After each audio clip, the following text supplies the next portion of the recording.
Shedeur Sanders and Jeudy reportedly exchanged heated words after a misconnection in a recent game. That moment, while small, reflected something deeper, a total disconnect between quarterback and receiver. Now, just weeks later, Jeudy is being benched, and Jamari Thrash has been brought in by direct order from Jimmy Haslam. It's not just about performance stats. It's about relationships, trust, and team trajectory. The Browns aren't tolerating friction around their rookie quarterback, and Jeudy, once viewed as a stable piece. If you're into the real story and all the messy twists they don't show on highlight reels, go ahead and subscribe. And if you're sticking around to see how this Browns QB chaos plays out, you should definitely be subscribed. Now finds himself sidelined in favor of someone who hasn't even played it down in Cleveland yet. That shift in tone, from conflict to exclusion, mirrors the team's pivot in direction. Every personnel choice is now being made with Sanders' development at the center. If a receiver isn't aligned with that mission, they're expendable. Thrash's signing isn't about what he's done. It's about what Jeudy hasn't. And for the Browns, it's no longer about history or potential. It's about who can support Sanders now under pressure, with 3 critical games left to prove his worth. Jimmy Haslam doesn't wait around. When something isn't working, he fixes it, even if that means dropping a bombshell right in the middle of the season. And this time, it wasn't subtle. The Browns owner made the call himself. Sign Jamari Thrash now. Not next season. Not after the playoffs. Right now. And just like that, the front office scrambled. Within days, Thrash was in the building, and every wide receiver on the depth chart started looking over their shoulder. Because if you're Jeudy, you know exactly what that move means. You've been struggling. You've dropped passes. You've had visible frustration on the field. And now, ownership just brought in someone else to do your job and made sure the entire league knows it. Jeudy's decline hasn't been quiet. Ever since Shedeur Sanders stepped in as QB1, Jeudy's connection with the offense has been out of sync. There are throws he can't seem to catch, routes he cuts off early, and moments where he just disappears. And it's not just fans noticing. Everyone in the building sees it. Sources close to the team have pointed out that Jeudy looks different when Sanders is under center.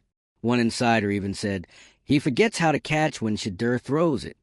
That's not just brutal, it's damning. Add to that reports of potential sideline confrontation between Jeudy and Sanders, and it's clear this relationship is breaking down fast. Harold Fannin Jr. added fuel to the fire when he casually dropped a stat that lit up social media. 14 targets. 14, while other receivers were barely seeing the ball. That wasn't just a flex, it was a statement. The coaching staff trusts him, and only him, in critical downs. That kind of imbalance isn't an accident. It's the kind of decision that only happens when you've lost confidence in everyone else, especially Jeudy.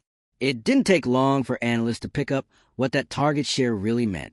The offense is skewed, tilted toward who the staff believes will actually catch the ball and run the route.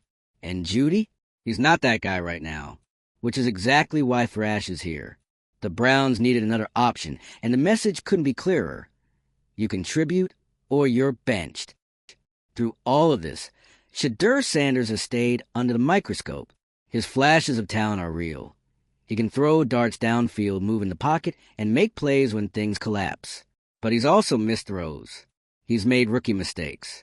And he's been let down, constantly, by an offensive line that leaks pressure and receivers who drop balls they should have secured. It's not that Sanders has been perfect. Far from it. But the coaching staff seems to believe that his issues aren't just his own. They're situational. The team around him isn't making plays, and that's where the urgency of bringing someone like Thrash comes from.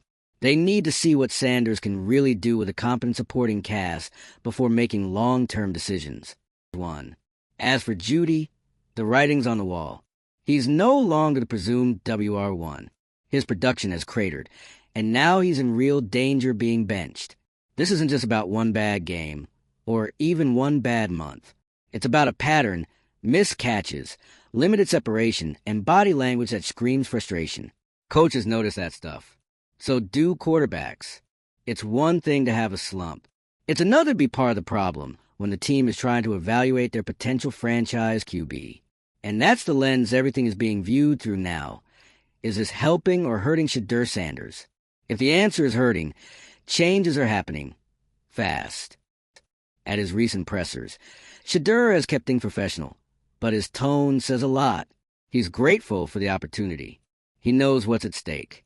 And most of all, he knows that this stretch of games is crucial for his future in Cleveland. These final 3 matchups are his audition, and the Browns aren't taking it lightly. They're not giving him excuses anymore. They're giving him weapons. The addition of Thrash is all about eliminating variables. If Sanders succeeds with Thrash on the field and Fannin getting the ball, then the front office knows where the real problems were. If he still struggles, that tells a different story. But Jeudy? He's no longer a guaranteed part of that test. The team's evaluation of Sanders goes deeper than just wins and losses. They're watching everything: how he reads defenses, how he handles pressure, and how he responds when the pocket collapses. That's why it's so important to get him reliable targets. Every drop pass from Jeudy skews that data. Every miscommunication clouds the picture. The team wants a clear read, and the way to do that is to control the variables. Thrash isn't a guaranteed fix, but he's someone they think might be more reliable. The message is clear. Sanders is the future, and anyone not helping improve, that will be left behind. No exceptions. There's also been a noticeable shift in the locker room. Players are rallying around Sanders, showing signs of trust that weren't there earlier in the season. The offense feels younger, more energetic, and more focused. Thrash stepping in has given the receiver room a shakeup, and even Fannin Jr. has commented on how the chemistry is building. At the same time, the move sends a warning shot to veterans like Jeudy. No one's job is safe. If you're not contributing, you're sitting. And with 3 tough opponents on the horizon, the Browns don't have time for egos or excuses. They're running a live evaluation with real stakes. Jimmy Haslam's involvement in this move confirms just how important this moment is to the franchise. This wasn't a typical front office shuffle. This came from the top. Haslam wanted a long-term answer at quarterback, and he's not waiting until the offseason to start making decisions. That kind of urgency changes everything. When ownership steps in and forces a signing like this, it puts everyone on notice. Coaches, players, even staff. The Browns are building around Shedeur Sanders now. And if that means phasing out veterans like Jeudy to make room for fresh talent, so be it. Jeudy hasn't spoken publicly about the situation, but his body language on the sideline says plenty. He's frustrated, and understandably so. This wasn't how his season was supposed to go, but at some point, potential stops mattering, and production takes over. And right now, the Browns have decided that someone else give them a better chance to succeed. Whether or not Jeudy can bounce back is unclear. What is clear, though, is that the Browns are no longer waiting for him to turn it around. They're building something new, and unless he adapts, and quickly, he won't be part of it. Because in Cleveland, everything now revolves around one goal: giving Shedeur Sanders the tools to succeed. Shedeur Sanders hasn't called anyone out by name, but if you've listened closely, the message has been there. In his post-game interviews, he's quick to thank the guys who fight for every yard and catch the tough ones. Subtle? Maybe. Directed? Absolutely. It doesn't take a genius to connect the dots when Sanders starts praising certain teammates, while others barely get mentioned. This isn't college anymore. This is the NFL. And if Sanders is going to survive, let alone thrive, he needs guys he can trust. The team knows it. The coaches know it. And Haslam definitely knows it. That's why we're here. That's why Jeudy's name keeps coming up. For all the wrong, Harold Fannin Jr., meanwhile, is having a moment. He's been vocal in pressers, on social media, and even in post-game walk-offs, all but confirming what fans have already seen. The staff is dialing up plays for him and him alone. When asked about the disparity in targets, Fannin didn't dodge the question. He leaned in. I'm open. I catch the ball. That's what the coaches want.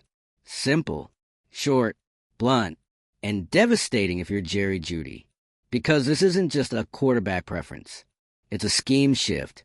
Fannin's rise has only been possible because someone else fell. And Jeudy? He's the one who hit the floor first. During the Titans game, everything became crystal clear. The offense moved the ball, finally, with quick, High percentage throws to guys like Fannin. Thrash wasn't even fully integrated yet, but you could feel the change coming. Sanders was getting into a rhythm. The ball was coming out fast. And the mistakes? Minimal. There was a point in the third quarter where the cameras caught Jeudy on the sideline, helmet on, not even warming up, not engaged, not involved. And while no one said it directly, the optics told a story. He was benched in a make-or-break moment. The team chose to ride with others. They chose development over drama. What's wild is that Jeudy came into the season with sky-high expectations. He was supposed to be the veteran anchor of a young offense. Instead, he's become a cautionary tale. Drops, miscommunications, and missed assignments have piled up. And now, he's staring down the possibility of losing his job, maybe even a spot on the roster next season. His situation is no longer about talent. It's about trust. And in the NFL, once a quarterback stops trusting you, it's over. Coaches can scheme around you. PR can spin you. But if the guy under center won't throw you the ball, you're just a decoy. And right now, Jeudy's just out there jogging routes while the offense flows somewhere else. Sideline. Even during preseason, the signs were there. On the sideline, you'd see Sanders talking with coaches, running through tablets, locked in. Thrash and Fannin were always nearby. Jeudy? Not so much. His presence felt optional. And when Thrash finally got some reps, it was obvious why the staff liked him. He ran crisp routes. He fought for every yard. And most importantly, he caught the ball. That's it. That's the bar now. In an offense trying to evaluate a young quarterback, reliability isn't a luxury. It's the baseline. And if Jeudy can't offer that, someone else will. Jimmy Haslam's fingerprints are all over this shift. The man isn't shy about stepping in when he thinks the franchise needs redirection. And lately, his focus has been laser tight on one thing: Shedeur Sanders' future. Everything else is noise. And if that means overriding the coaching staff to bring in someone like Thrash, so be it. He's made it clear behind the scenes that development is the priority. Not egos, not reputations, just results. And that level of involvement sends a ripple through the entire organization. It's why this receiver shuffle feels like a purge. Haslam isn't waiting around for guys to get it together. He's building something. Now, Sanders has been taking extra reps in practice, working overtime with Thrash and Fannin, trying to build chemistry quickly. Coaches are giving them priority snaps. They're simulating game situations, 2-minute drills, red zone, pressure downs. And who's getting the ball? Not Jeudy. The reps don't lie. When the team starts scripting practices around who they actually want on the field, it tells you everything you need to know. Jeudy may still be on the roster, but he's not in the plans. He's running scout team routes while the future of the offense is being shaped without him. Off the field, Sanders is also becoming the face of the franchise. Brand deals, media coverage, even a recent promotional appearance with KFC. He's not just a quarterback anymore. He's the story. And when a team starts building marketing around you, they're making a long-term bet. The organization isn't just testing Sanders. They're investing in him. And if that means shaking up the receiver room mid-season, that's just the cost of business. The KFC campaign isn't why Jeudy's being phased out, but it's a reminder that Sanders is already being positioned as a centerpiece. Everything now orbits around him. In interviews, Sanders has mastered the balance of confidence and composure. He praises his teammates, deflects blame, and never throws anyone under the bus. But you can read between the lines. He wants weapons who get open. He wants guys who fight for him. And he's not interested in babysitting veterans who aren't producing. The fact that he stayed so composed despite all the moving parts only strengthens the team's belief in him. He's been calm through the drops, the pressure, the misfires. Now, they're giving him what he's quietly needed all along. Guys who match his intensity. Guys who won't fold when the game gets tight. As for Jeudy, if he doesn't speak soon, the silence is going to become deafening. Right now, he's stuck in limbo. Too talented to cut, too unreliable to trust. It's a brutal spot to be in, especially for someone who was once considered a rising star. But the clock is ticking. The Browns have made it clear they're not waiting.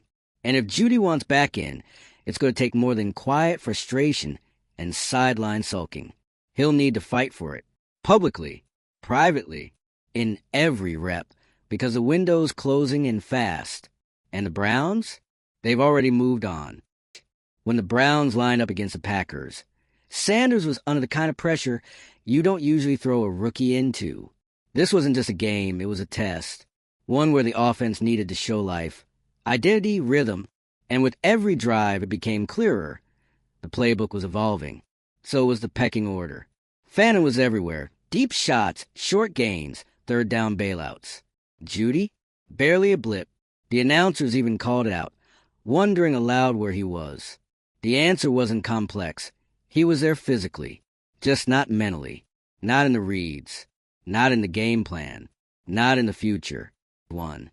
Photos from the sideline showed Jeudy with that 1,000-yard stare, helmet on, gloves still taped, but no fire, no edge. It's hard to blame him completely. Being iced out mid-season after starting as WR1 is rough. But this isn't college, and this isn't about feelings. This is the NFL, and production talks. The images speak volumes. While Thrash was being welcomed and Fannin was celebrated, Jeudy was ghosted. Not by accident, not even out of malice, but because at this point, the Browns don't see him as part of the core anymore. He's been quietly pushed out by a younger, hungrier group that wants the reps he's taking for granted. And when it came time for the Bengals game, arguably the Browns' most telling late-season matchup, Sanders didn't hold back. He came out firing, distributing the ball quickly and confidently. Thrash got touches. Fannin was featured. The rhythm was tight, even if not perfect. But the shock wasn't in who got the ball. It was who didn't. Jeudy, again, was left out. No targets.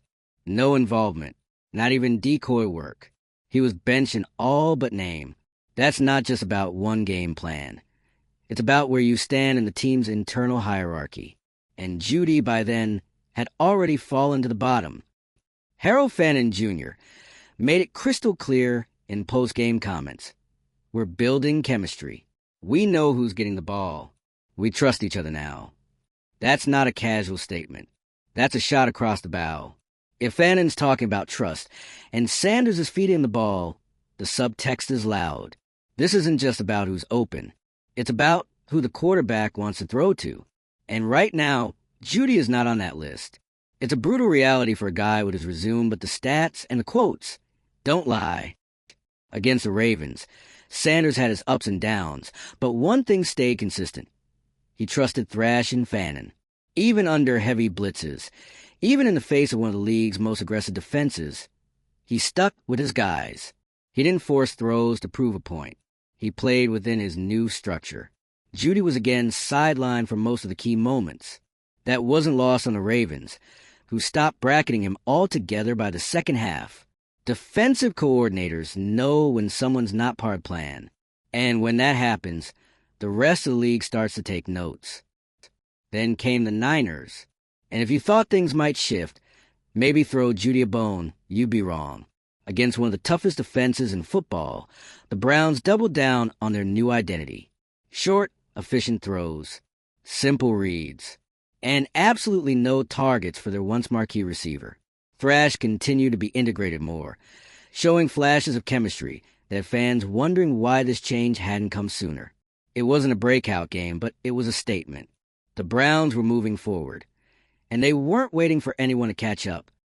Throughout all this, Jimmy Haslam remained involved, not just from the owner's box, but on the ground.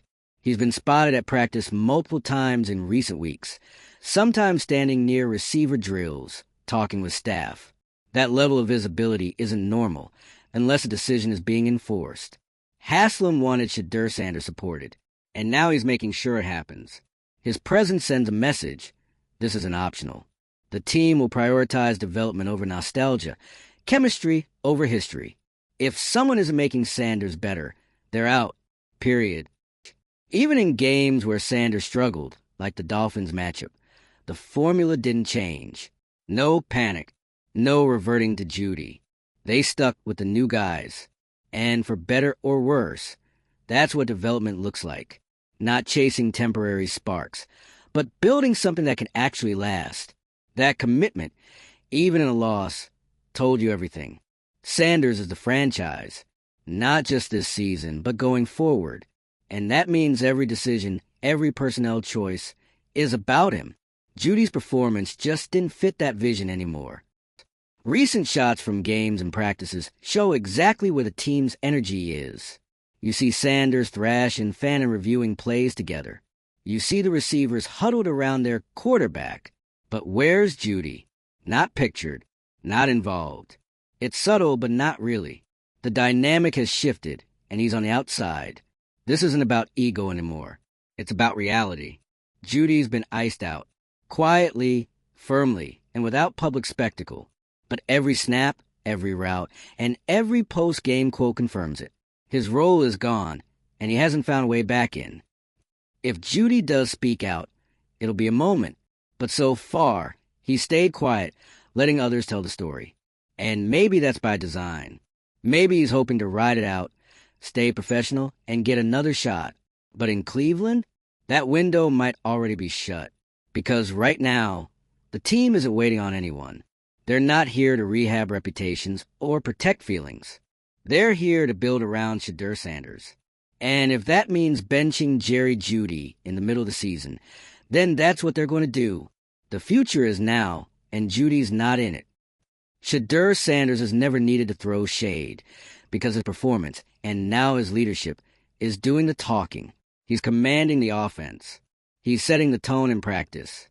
He's working with the guys who are putting in the effort and producing results. And he's doing it with the quiet confidence of someone who knows the organization is behind him, top to bottom. The coaching staff isn't just letting this happen. They're orchestrating it.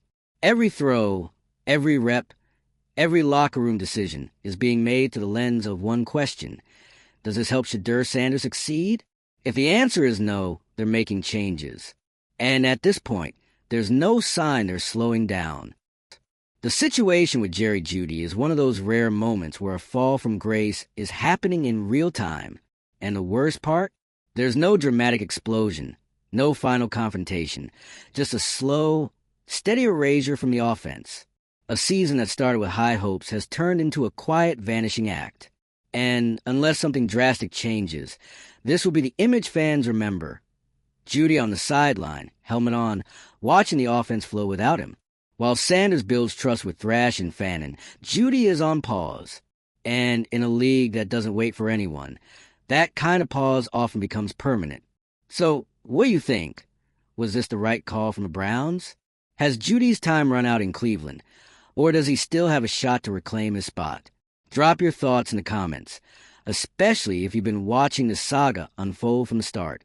If you're here for more chaos, meltdowns, and front office curveballs, hit that subscribe button. New videos every week covering the wildest moments in sports and celebrity drama. And don't forget to like and share. It helps keep this mess going strong.